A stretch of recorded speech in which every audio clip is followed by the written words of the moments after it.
The Matsu Island chain is an integral part of the Taiwan Island complex, stronghold of the Republic of China.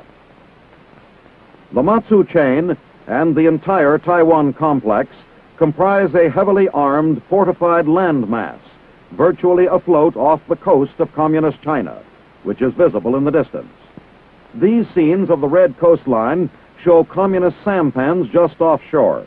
They were photographed at a distance of 5 miles from Gaodong, nearest of the 9 Matsu Islands.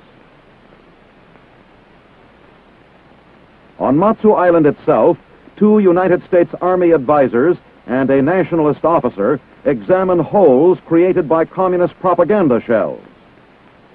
The round is of Chinese manufacture and probably was fired by a Russian-made 122-millimeter field gun. Only 25 meters from where the shells landed stands the Matsu headquarters of the U.S. Military Assistance Advisory Group.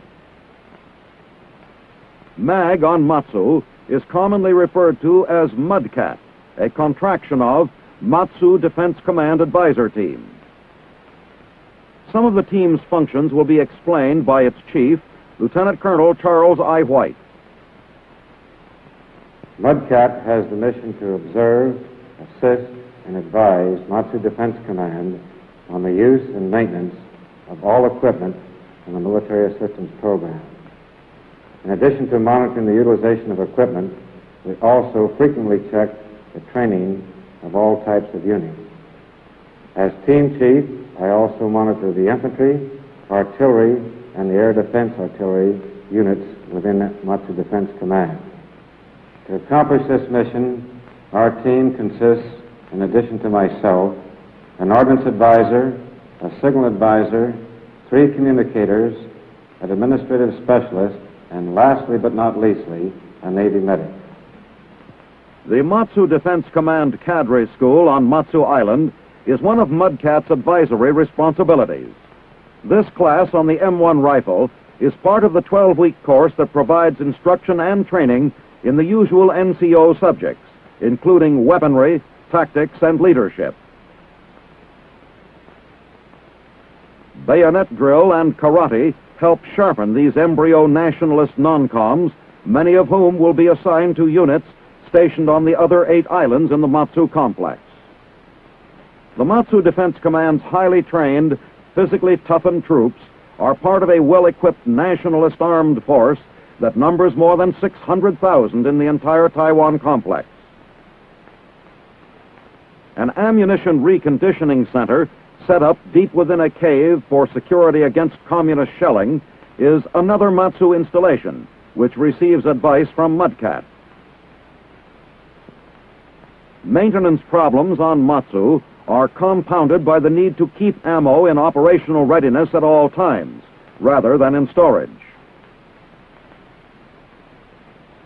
Civic action is another responsibility of MUDCAT. For 2 years, team members have been conducting a twice-weekly physical training program at the Matsu Junior Middle School, attended by children from all 9 islands. While inside the school, other team members conduct English classes 5 times a week. Okay, we're off to New York. Taxi, taxi. Taxi, taxi. Where to, sir? Where to, sir? It will take 20 minutes. It will take 20 minutes. As soon as possible, please. As soon as possible, please. Please. Please. Please. Please. Please. Please. Good.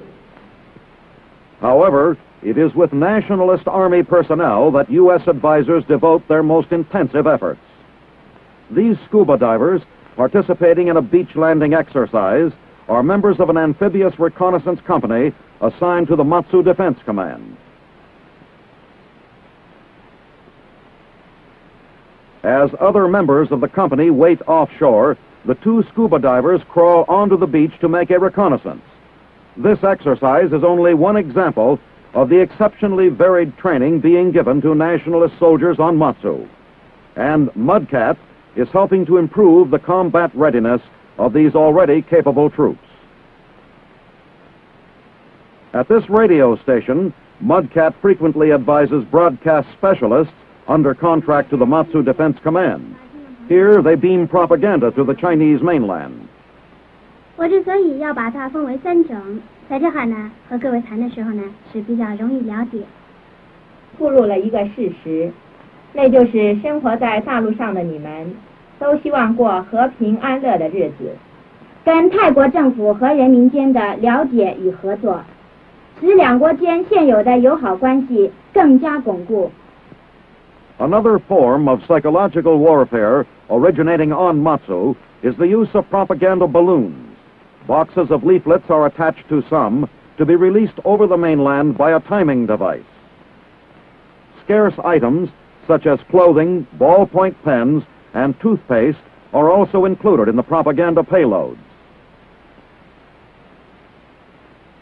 Soaring across the Taiwan Straits, they are yet another means of informing people on the mainland that the free world offers a more plentiful way of life.